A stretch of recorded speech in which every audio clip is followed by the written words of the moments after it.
এবং আপনারা জানেন বাংলাদেশের সাম্প্রদায়িক সম্প্রীতি নষ্ট করার জন্য চিন্ময় গোস্বামী রাষ্ট্রদ্রোহিতার মামলায় গ্রেপ্তার করা হয়েছে।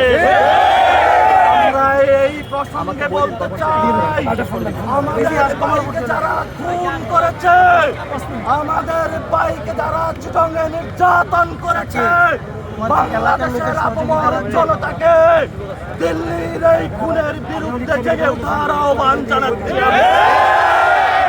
আমরা চাই বাংলাদেশে হিন্দুত্ববাদীদের কবল থেকে হিন্দুদেরকে রক্ষার জন্য বাংলাদেশের আপামর জনতাকে জেগে উঠতে হবে। গত 15 বছরে আওয়ামী ফ্যাসিবাদের আমলে হিন্দু সম্প্রদায় সংখ্যালঘু সম্প্রদায়ের উপরে যে সকল খুন নির্যাতন চালানো হয়েছে, আমরা সে সকল খুনের জড়িত আওয়ামী ফ্যাসিবাদের যারা এখনো ঘুরে ফিরে বেড়াচ্ছে, আমরা তাদেরকে চিহ্নিত করে জড়িতদের ন্যায় বিচারের আওতায় আহ্বান জানাচ্ছি। এবং এই চিন্ময় গোস্বামীর মতো যারা বাংলাদেশে অস্থিতিশীল সৃষ্টিকারী যারা নেতৃবৃন্দ রয়েছেন, আমরা এই ছাত্র নাগরিকদের পক্ষ থেকে সকলকে অতি দ্রুত গ্রেপ্তার করে বাংলাদেশের সর্বোচ্চ নেতাদের শাস্তি বিধান নিশ্চিত করা।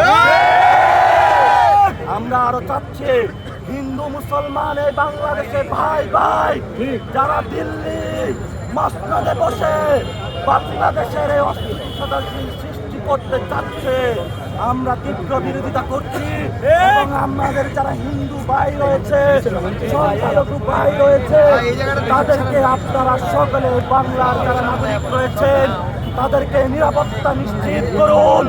তাদেরকে যদি আমরা নিরাপত্তা নিশ্চিত না করতে পারি, বাংলাদেশ সংকটের পথে যাবে। বাংলাদেশের কোনো সংকট দেখতে চাই না, আমরা বাংলাদেশে কোনো অস্থিতিশীল জীবন ব্যবস্থা দেখতে চাই না।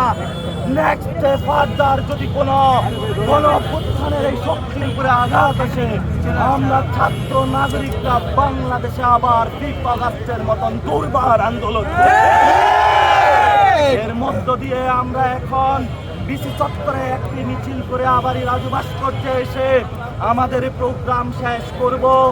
আমরা আমাদের যারা সহযোগিতা রয়েছেন, আজকে আমরা আজাদি আজাদি স্লোগানের মধ্যে ক্যাম্পাসকে প্রকম্পিত করে আমরা এখানে আমাদের কথার মধ্য দিয়ে বক্তব্য শেষ করব। সংগ্রামী বন্ধুরা, আপনারা সবাই একে একে আজাদির স্লোগান তুলুন। আমরা যেভাবে 5 আগস্টে মুক্ত হয়েছি, আমাদের এই মুক্তি ধরে রাখতে হবে ইনশাআল্লাহ।